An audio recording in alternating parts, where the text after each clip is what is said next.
crise sécuritaire d'une gravité sans précédent.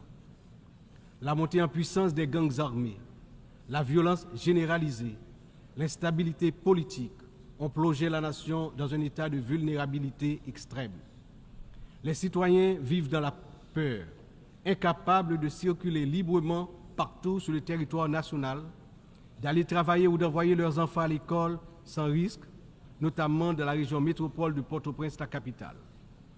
Cette situation affecte tous les aspects de la société haïtienne, fragilise les institutions, paralyse l'économie, mine l'espoir de lendemain meilleur. L'avenir du pays est menacé. 50% de l'effectif des gangs de la région de la capitale sont constitués d'enfants et d'adolescents, filles et garçons. Ils servent souvent de chair à canon lors des opérations contre les forces de l'ordre. Ils sont l'objet de graves violences de toutes sortes, y compris des violences sexuelles. Ces abus et violences exercés contre des enfants et des adolescents doivent être considérés comme un crime contre l'humanité, compte tenu de leurs conséquences sur les générations à venir. Le rétablissement de la sécurité nationale est une priorité absolue pour les autorités haïtiennes.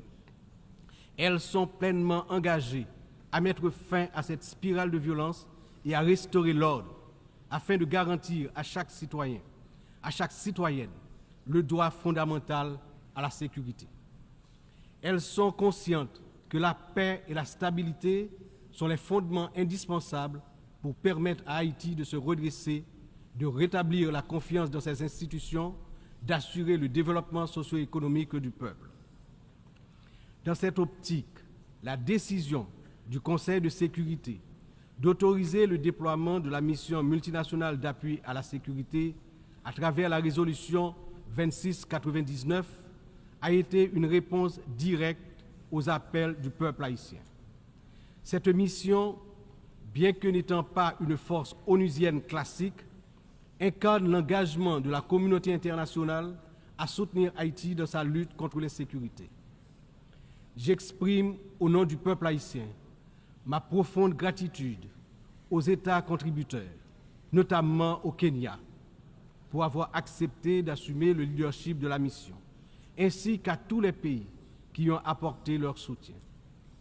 Les forces de sécurité nationale, avec l'appui de la mission, ont déjà montré des résultats tangibles sur le terrain, permettant à la population de retrouver progressivement une certaine normalité. Beaucoup, néanmoins, reste encore à faire. Haïti a accueilli plusieurs missions des Nations Unies au cours des 3 dernières décennies, notamment la MINUSTA. Si certaines de ces missions ont contribué à stabiliser temporairement le pays, elles ont également laissé un héritage lourd de conséquences.